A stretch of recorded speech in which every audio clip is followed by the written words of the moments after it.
Hello, I am Alon Burstein, visiting assistant professor in the Department of Political Science and Israel Institute Fellow at the University of California, Irvine, here bringing you the summary of the last 24 hours of the Israel-Hamas war.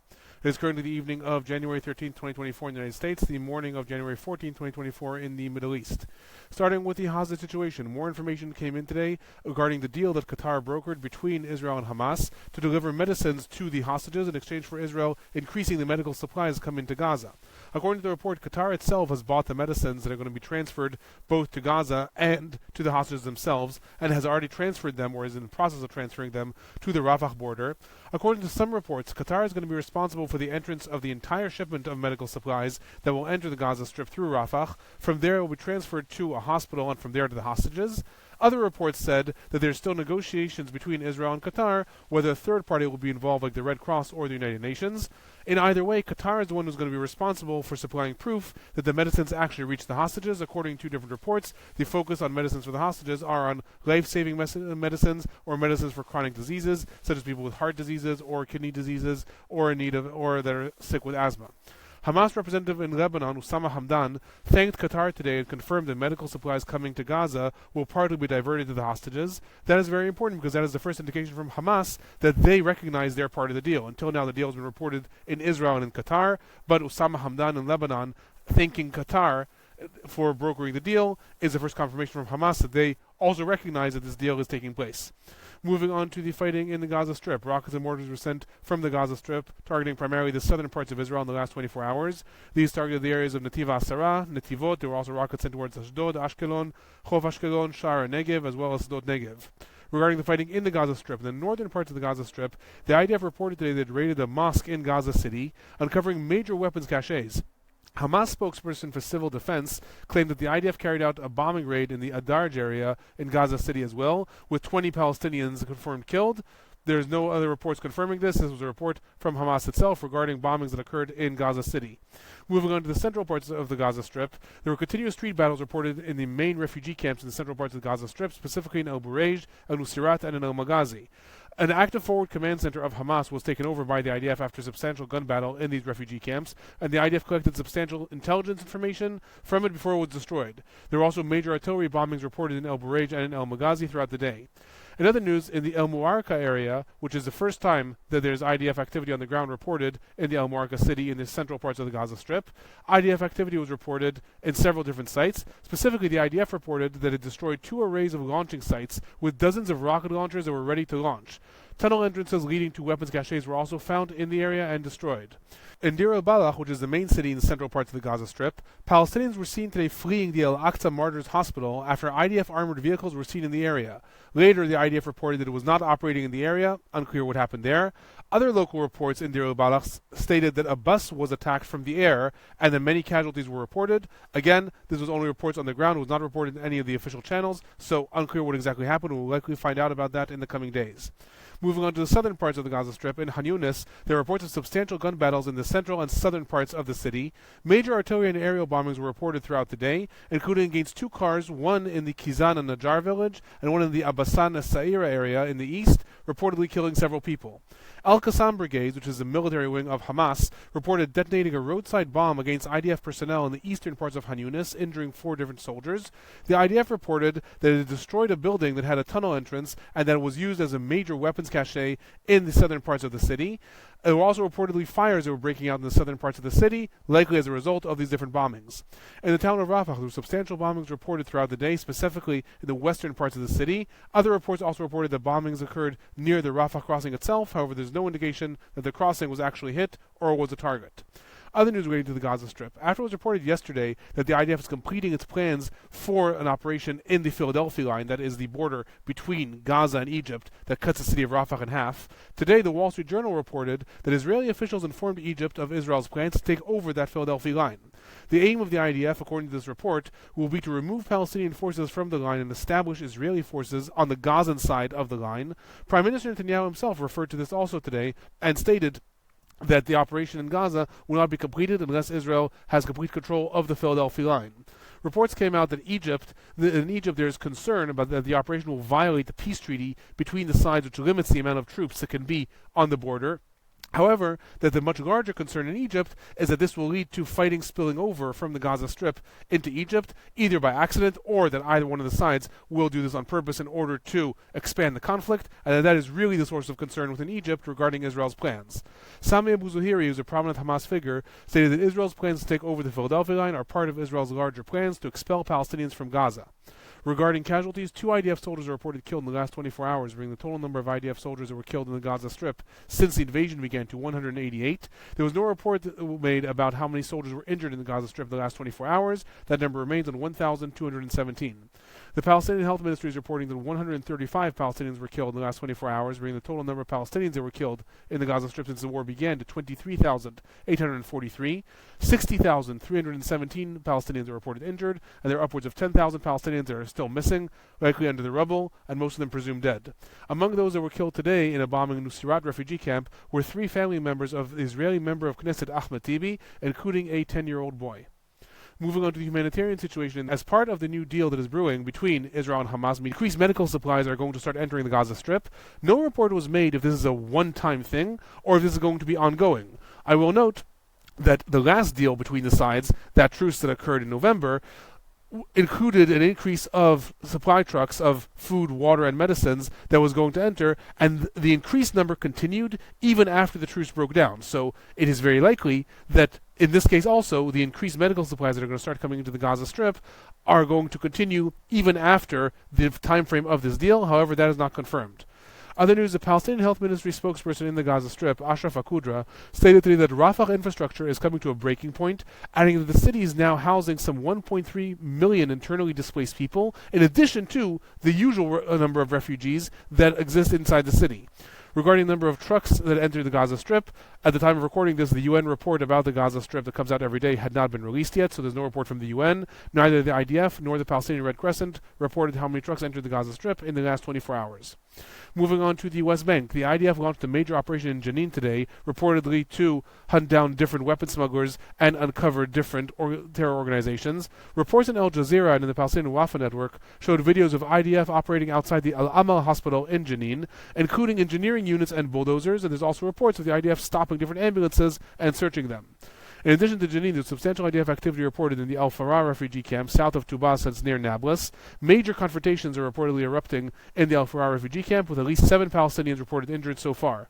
Other IDF activity was reported in the Al-Mazara Al-Gharbiya area, which is near Ramallah, as well as in the areas of Bidia and Nablus. 2 Palestinians are reported arrested in the last 24 hours. Other news related to the West Bank, after it was reported several days that there is a brewing plan within Israel's security establishment to begin allowing Palestinian workers from the West Bank to start working in Israel again, and this will be have a major impact on unemployment in the West Bank. Prime Minister Netanyahu today issued a statement as part of his press conference stating that on the one hand there is a plan to have a pilot of increasing the amount of Palestinians from the West Bank that can work in Israel. On the other hand, he cited polls that were taken in the West Bank right after October 7th, showing that upwards of 85% of Palestinians in the West Bank were in support of October 7th, and stated this has to be taken into consideration, that he fully understands people who are against the idea of Palestinian workers from the West Bank coming into Israel. Moving on to the northern parts of Israel, southern parts of Lebanon, rockets and missiles were sent from southern Lebanon into Israel. Missiles targeted specifically the area of Shtula in the western Galilee in the last 24 hours. There were also other launches reported landing in open areas throughout the Galilee. Hezbollah also claimed responsibility for several different border incidents. This is usually shooting attacks that occur against different IDF outposts. Hours before recording this, early in the morning, it was reported that a unit of 4 Hezbollah operatives tried to infiltrate Israel near Hardov. They were located by an IDF patrol and shot and killed. Substantial weaponry was found on their bodies. Regarding IDF retaliations, there were substantial retaliations reported in the last 24 hours. These included the area of Ita Shabab, Ramish, and there was also artillery fire reported in Anakura, Alavona, Al-Mash'ab, as well as an IDF-initiated attack in Tir Herfa. In another attack in the Yarin village, several people reported injured after 2 missiles hit a house. It was not reported who was in that house or what that target was. We will likely find out about that in the coming days. The IDF also reported that an RPG unit of Hezbollah was attacked with attack helicopters, and that there were other retaliations that occurred in the Mis al-Jabel area as well. Moving on to some of the regional developments, the New York Times today reported that despite the 90% success rate of the coalition's attack against the Houthis in the last several days, the attack against the Houthis only destroyed roughly 20 to 30% of the Houthis' capabilities to carry out their nautical attacks. The Houthis today also announced that they will continue their attacks and block off any ships that are destined or affiliated with Israel, but they also confirmed that a base that the U.S. attack has been decommissioned. I will add that between the different sides, there are reports of over 150 bombs and missiles that were launched against the Houthis, targeting anywhere between 60 and 73 sites. And if this did in fact take out 20 to 30% of the Houthis' capabilities, while the New York Times is reporting this as only, that is actually relatively substantial, because in addition to the Houthis carrying out their attacks against different nautical activity in the Red Sea, they also require a lot of their manpower to govern Yemen, and thus that is actually quite substantial. Al Jazeera today quoted sources in Yemen saying that another attack was being carried out tonight against a nautical base of the Houthis in the Al-Khatib region. This was not confirmed by the coalition or the United States or UKMTO. Al Mayadin also reported explosions that were heard in the El Hudaydah port. However, later it was stated these explosions were not the result of an attack, likely as a result of some weapons malfunction. El Hudaydah is packed with weapons, there's a lot of weapons caches. This is a major site of the Houthis. Moving on to some of the political and general trends that occurred in the last 24 hours, the New York Times today reported that after October 7th, a special task force was established within the CIA in order to gather information about Hamas leadership and hostages, and the relevant intel is being transferred to Israel. It was also reported that after October 7th, the CIA, FBI, and Justice Department all substantially expanded their intelligence focus on Hamas. Prior to October 7th, they mostly entrusted the intel on Hamas on information that came from Israel. However, understandably, after October 7th, they are relying less on intelligence from Israel and have established their own task force. The report also stated, however, the people within the CIA are emphasizing that they are not transferring over to Israel any information about local Hamas operatives on the ground, since they actually see attacks against local Hamas operatives as endangering Palestinian civilians and not actually effective in the war, nor that they transfer to Israel any information about Hamas leadership abroad, that in that case Israel has enough intelligence to itself, but that the focus of the task force is on Hamas leadership in the Gaza Strip, i.e. Yahya Sinwar, Mohammed Def, Mohammed Sinwar, and people like that, or on locating the hostages. Other political news, there was a report today that the Shabak and the Mossad have uncovered a network of Hamas operatives trying to carry out attacks against Israeli targets in the world, with specific operational plans already to carry out an attack against the Israeli embassy in Sweden. According to the report, many of the people in the chain of this network have already been killed or arrested, and the Shabak and the Mossad are only exposing it now after the network is effectively inoperative, and that the chief of operations was Salah al-Aruri, who was assassinated in Lebanon several weeks ago. Other political news, tomorrow will be 100 days since October 7th and the outbreak of the war. This means that the hostages that were taken on October 7th tomorrow will have been in captivity for 100 days. There was a major rally that occurred in Tel Aviv last night and is going to continue into today as a 24-hour rally. This included road blockings, and a recorded message from French President Macron was played, promising to do everything possible to return everyone home. Politically important, Minister Gantz attended this rally also. This is politically important because Minister Gantz is part of the war cabinet in Israel, and a lot of cracks in the foundations of the war cabinet and friction have been reported between Minister Gantz and Prime Minister Netanyahu. Gantz belongs to a different party. In the war cabinet, there's Prime Minister Netanyahu and Minister of Defense Gallant from the Likud, and then also Minister Gantz from the status list, and other ministers who are also observers. Part of the friction is that Gantz keeps on emphasizing that the top priority has to be returning the hostages before everything else, whereas Netanyahu's line is the hostages have to be returned alongside the efforts to destroy Hamas. This comes amidst another political report about upheavals in Israel in the last 24 hours, specifically in the war cabinet. Defense Minister Gallant, who is part of the Likud party, part of Netanyahu's party, today walked out of the war cabinet meeting after the head of the National Security Council, Tzachi Hanegbi, who is a close ally of Prime Minister Netanyahu, refused to allow Gallant's chief of staff to take part in the meeting. Gallant stated that he is the only minister in the war cabinet that has any operational duties to carry out, and that this is done by his chief of staff. After he was still refused, he turned to Netanyahu before leaving and stated, I'm quoting, "Stop interrupting my work. You are harming the execution of the decisions that are made in this war cabinet." Gallant later rejoined the meeting for the second part of the meeting that was initially planned to be without staff. The Ministry of Defense later put out statements that the minister's job is being impeded due to politics.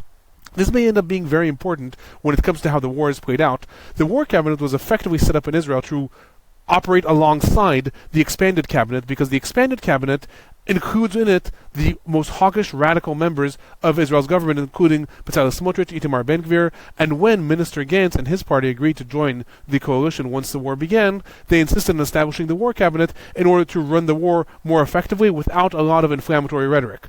If these cracks in the war cabinet continue to develop, eventually Minister Gantz and his party may leave the government. If that happens, the war cabinet will effectively cease to exist. If that does happen, then again the war will return to be run by the expanded cabinet alone, which again includes a lot of ministers that have notions of Israel reoccupying the entire Gaza Strip, encouraging Palestinian immigration or reestablishing settlements in the Gaza Strip, and right now the war is being run by the war cabinet. However, these cracks continue to be reported.